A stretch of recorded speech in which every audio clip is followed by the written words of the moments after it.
শুভ সন্ধ্যা বন্ধুরা, আপনাদের জন্য আবারও একটা নতুন ভৌতিক গল্প নিয়ে আমরা হাজির হয়েছি। আমাদের আজকের গল্পটা একটু অন্যরকম। তাহলে চলুন শুরু করা যাক আমাদের আজকের গল্প, বচন। আমাদের গল্পের স্থান, কাল, চরিত্র এবং সমস্ত ঘটনাবলী কাল্পনিক। ভূত, ভবিষ্যৎ এবং বর্তমান কোনো ঘটনার সাথে আমাদের ঘটনার মিল থাকলে তা অবাঞ্ছিত এবং কাকতালীয়।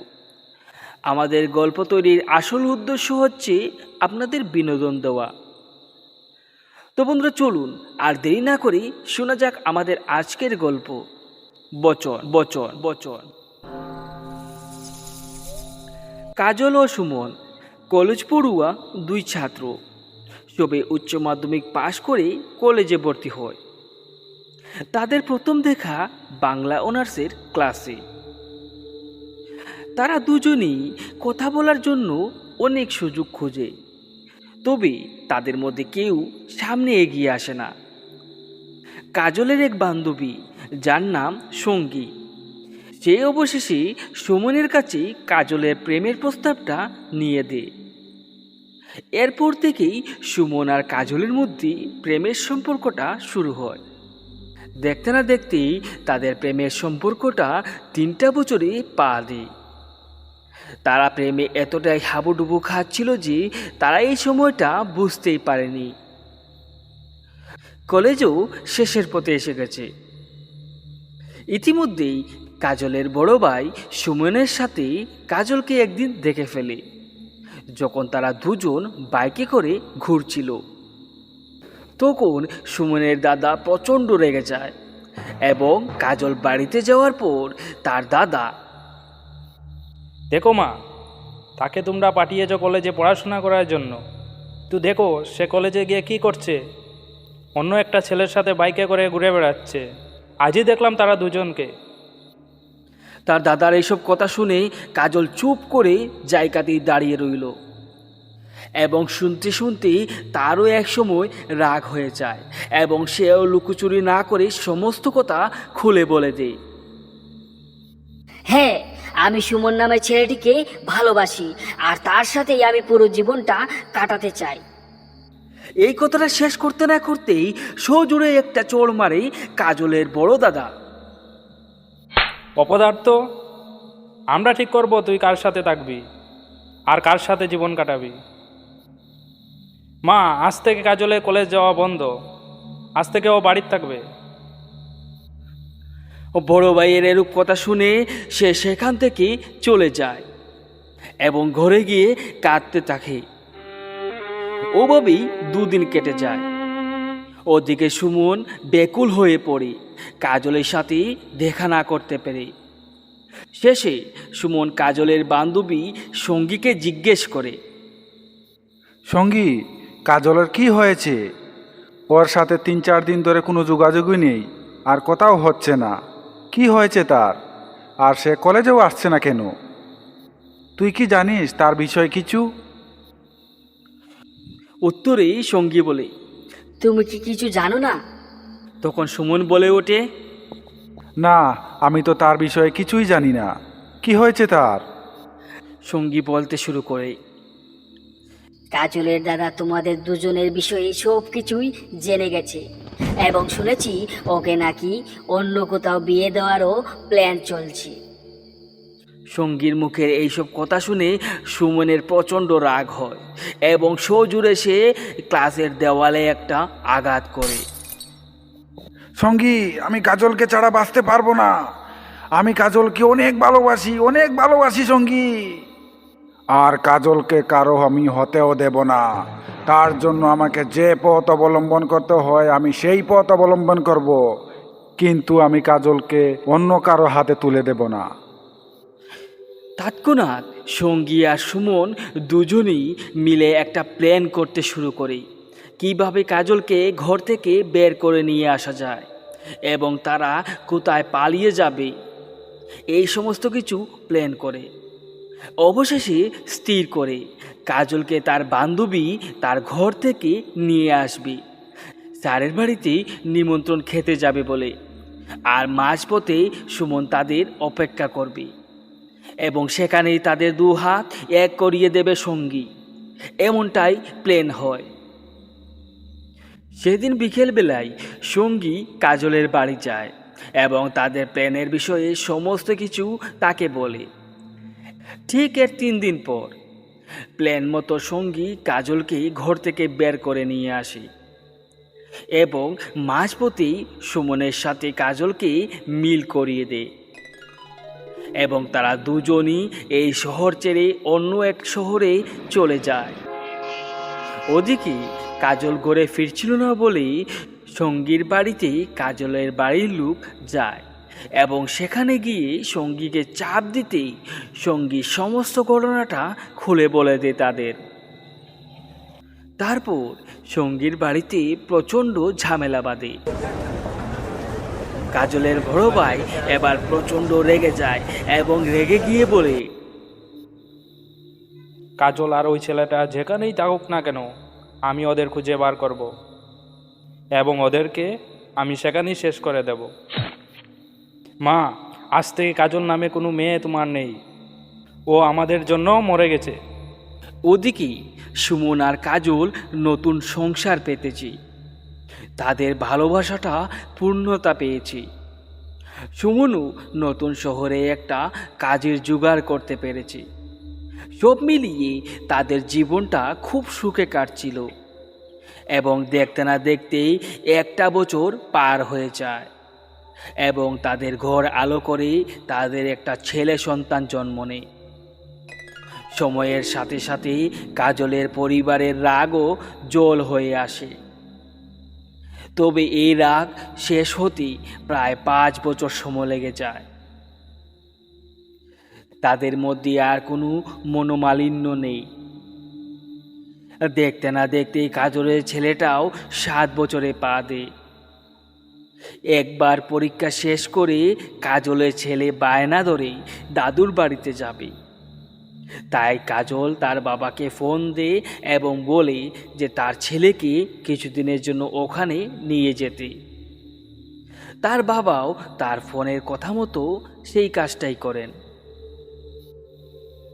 এরই মধ্যে সুমন একদিন খুব বেশি মদ্যপান করে, যা দেখে কাজল প্রচণ্ড রেগে যায় এবং তাদের দুজনের মধ্যে তুমুল এক ঝগড়া বাঁধে এবং ঝগড়াটা এতটাই বেঁধে যায় যে রাগে চুটে সুমন ফুলদানি দিয়ে কাজলকে আঘাত করে এবং সেই আঘাতটা গিয়ে কাজলের মাথায় লেগে যায় এবং সেখানেই কাজল লুটিয়ে পড়ে এবং অতিরিক্ত নেশাগ্রস্ত অবস্থায় থাকায় সুমনও তার নিজের হুঁশ ধরে রাখতে পারেনি। সেও মাটিতে ধড়াম করে পড়ে যায়। পরদিন সকালবেলা যখন সুমনের নেশা কেটে সকাল হয়, তখন সে দেখতে পায় ঘরের সমস্ত মেঝে রক্তে লাল হয়ে আছে এবং সেই রক্তের মধ্যে লুটিয়ে পড়ে রয়েছে কাজলের দেহটা। সমস্ত ঘর রক্তে লাল। তা দেখে সুমন ঝাপটে পড়ে কাজলের দেহের উপর। এই কাজল, উঠো উঠো না, তুমি এইভাবে মেঝেতে পড়ে রয়েছো কেন? কাল আমি অনেক মদ্যপান করেছি, তার জন্য তোমাকে অনেক ভুলভাল বকেছি। তুমি রাগ করো না, উঠো না একবার। কিন্তু সুমনের অনেক দেরি হয়ে গেছে। সে অল্প সময়ের মধ্যেই বুঝতে পেরেছে কাজল আর কখনো উঠবে না। কাজলকে একেবারে সে শেষ করে দিয়েছে। এখন কি হবে আমার? এখন তো আমাকে পুলিশ ধরে নিয়ে যাবে, আর পুলিশ ধরে নিয়ে গেলে আমার ছেলেটার কি হবে? না, আমাকে পুলিশ ধরে নিয়ে যেতে পারে না। আমি সব প্রমাণ লুপাট করে দেব, কেউ কিছু খুঁজে বের করতে পারবে না। তারপর সুমন সমস্ত রক্তে ভেজা মেঝেটা পরিষ্কার করতে লাগে এবং তার ঘরের পিছনেই একটা গর্ত কুড়ে কাজলের দেহটা মাটিতে চাপা দিয়ে দেয়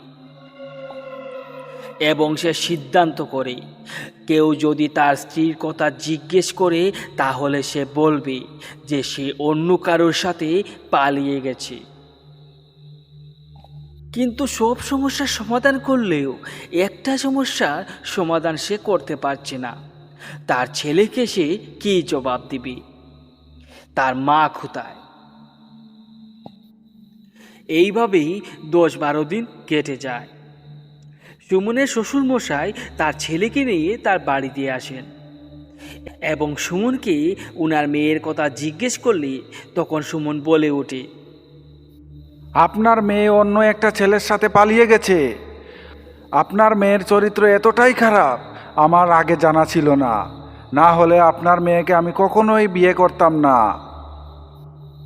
এই বলে সুমন তার শ্বশুরমশাইকে প্রচণ্ড অপমান করে এবং দুজনের মধ্যে অনেকক্ষণ কথা কাটাকাটি হয় এবং অনেক অপমানিত হয়ে শেষে কাজলের বাবা তার বাড়ি থেকে চলে যান।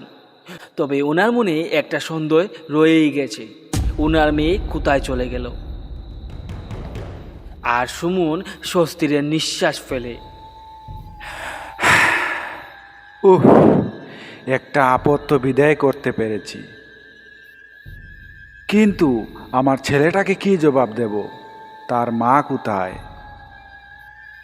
কিন্তু অদ্ভুত ব্যাপার, তার ছেলে বাড়িতে আসার পর থেকে একবারও তার মায়ের কথা জিজ্ঞাসা করে না।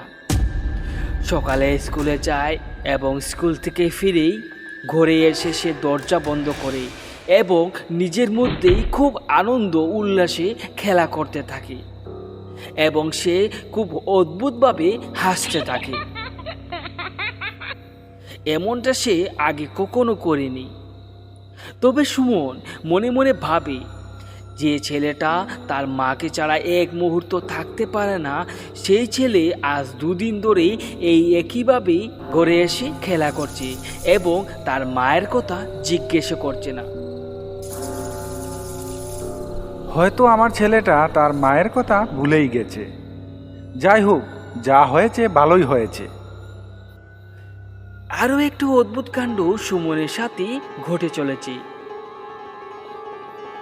কাজলের মৃত্যুর 2 দিন পর থেকেই সুমনের ঘাড়ে প্রচণ্ড ব্যথা হয় এবং সে সারাটা রাত শান্তিতে ঘুমাতে পারে না। তবে এই বিষয়টা সে একেবারে অবহেলা করে উড়িয়ে দেয়। আজ 3য় দিন, খাবার টেবিলে তারা বাপ বেটা দুজনেই বসে। সুমন একটা অদ্ভুত জিনিস আজ 2 দিন ধরেই লক্ষ্য করছিল।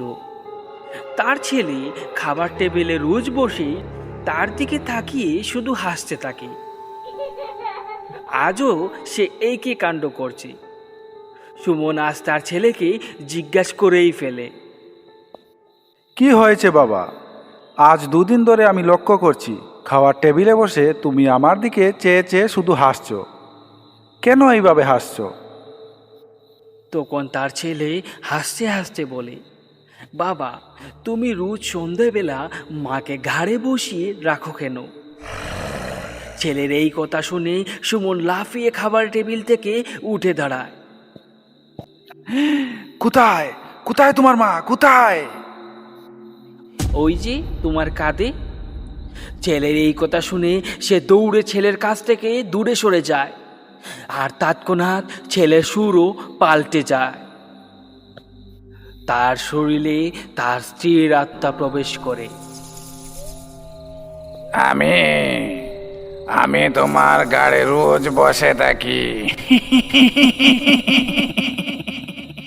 এবং আমি রোজ তোমার গাড় চিবাই। তুমি আমার ছেলেকে আমার কাছ থেকে দূরে সরিয়ে দিয়েছো, এবার তুমিও আমার ছেলের কাছে থাকতে পারবে না।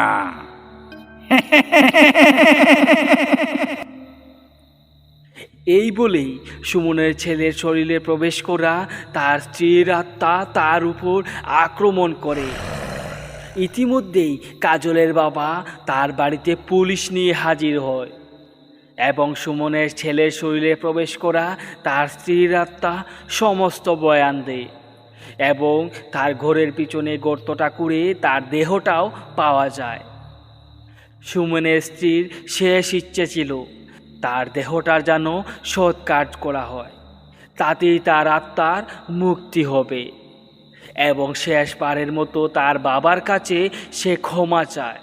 তার বাবার অবাধ্য হয়ে সে সুমনকে বিয়ে করেছিল এবং একটা প্রার্থনা করে তার ছেলেটাকে যেন তার বাবার মতো না হতে হয়।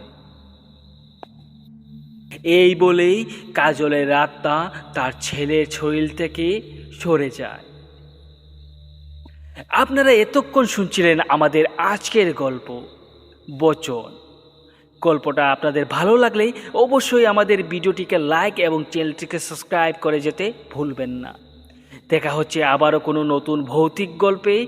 ততক্ষণের জন্য সবাইকে শুভরাত্রি।